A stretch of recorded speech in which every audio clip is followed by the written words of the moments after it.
Hey everyone, welcome back to the channel. I got the Interceptor car in the garage and it's up on jack stands. In the front end, I got to change an inner tie rod. That shouldn't be too difficult. And in the back end, I've never messed with a rear end before. This thing has 355s in it, and I paid a buddy of mine to put them in because he's done that before. But never too old to learn new tricks. So I'm gonna pull the diff cover off, pull both axles out, and just take the carrier out. I've ordered a limited slip for it. It's supposed to be here Friday. And if it's the same one we need, because axles came in 28 spline and 31 spline, this thing is supposed to be 28 spline, and that's what I've ordered, and it's going to be here Friday. But we'll get it out of there, and hopefully it's an easy swap. I think you just got to pull the carrier out and take your gear off, put it on the new carrier, bolt everything back in, but we'll see. So let's get to work.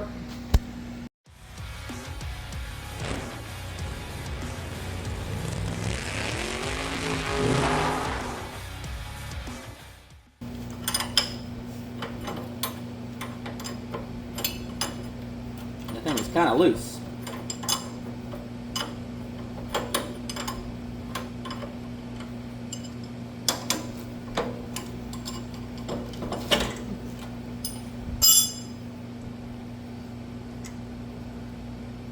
I don't think that's bent. I think it's just the inner one.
I got one of these kits from Harbor Freight. I'm just going to find the size right here.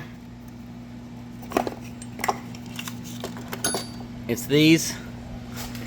You slide it on that right there, and then put this whole tube on it, and it hooks up to a ratchet, and you just break it loose and take it right off.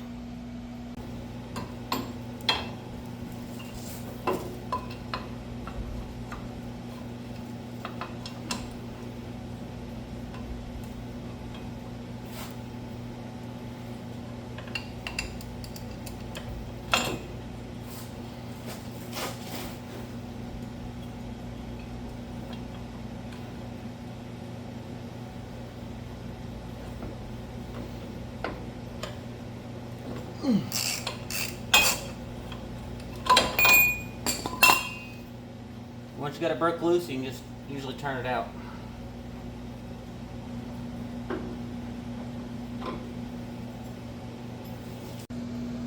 Old one is definitely bent, so come over here to the parts shelf and go to the steering section, and I got a tie rod in. Here's a new one, and it's just the reverse order. You're going to thread that in, tighten it up, put your ball joint, outer ball joint on there, and hook it all back up. I'm going to confirm it's the same size, and it is not, so I'm going to need a smaller one.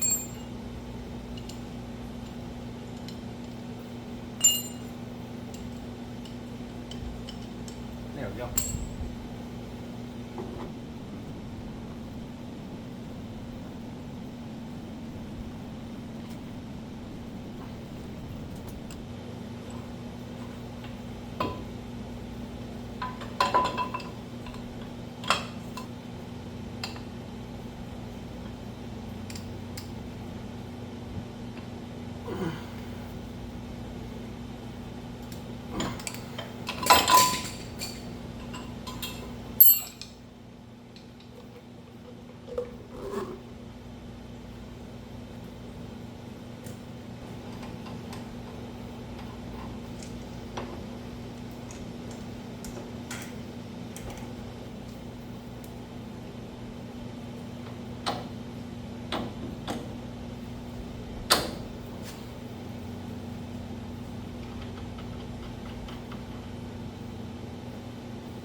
I got underneath here to pull this differential cover, and I can move this thing back and forth and in and out, so I think the bearing is out of it. So good thing we were getting in here.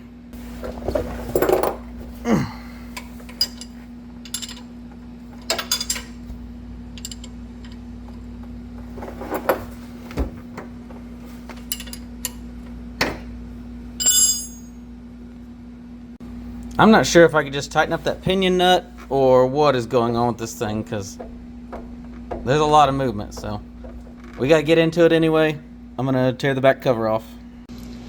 Alright, I went ahead and took this cover off. It's pretty self-explanatory. There's bolts in a circle. Leave the top one in when you break it loose so it doesn't just fall off, but the sway bar kind of holds it there too.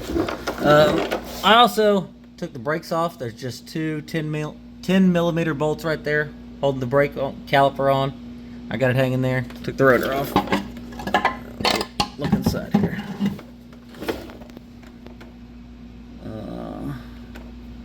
I don't see anything damaged on there anywhere. That's just a glare. I bet that pinion is just loose and needs to be tightened up. But I'm going to take these 4 bolts out here because this one is just a welded center section. And I'm also going to, if I can push it in,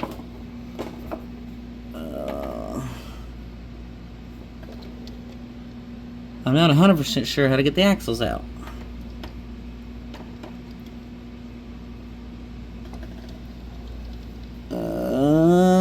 Maybe you drive that pin out? Okay, you take this bolt out right here, and then I'm going to drive this pin out, and then the axles will shove in, and we'll take the C-clips off. Okay guys, I took that bolt out and drove that pin as far as I could, and it started hitting the inside of that case, so I flipped it around here and used a pry bar to get it out. Sorry, I don't have a stand, so I'm just kind of holding my phone. But once you get that pin out of the way, we'll see if I can do this with my foot. You will push this axle in like so. I don't know if that's far enough or not. No, it's not. Alright, I'm going to have to tap it with a hammer. Hold on.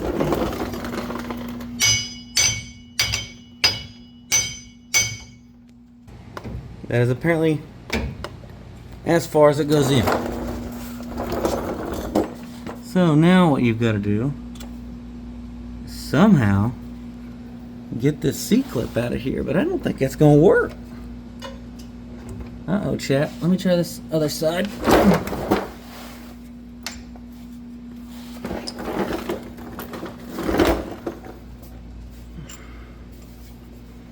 Okay, it did come out. I pushed that C-clip out of there. Now this axle will just come out. This one, that's as far in as I can get it.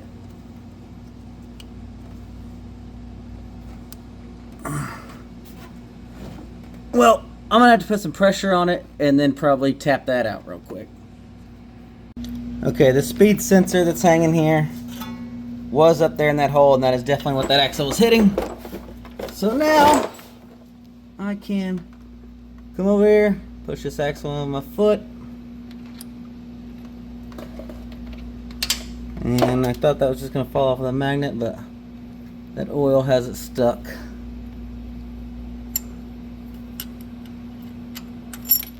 It fell down right in there, and now take that axle out.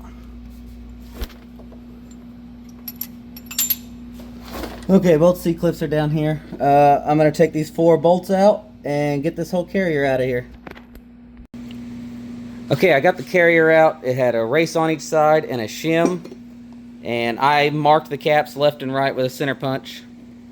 And I'm guessing that when I get the new one in, I'll just take these bolts off, slide my gear on the new center section, and use it. Probably have to take these bearings off and put them on. I don't know if it comes with it or not, but when it comes in the mail, we will clean all this up and get it apart and get that thing back together and get the rear end back together. We'll see you on the next episode.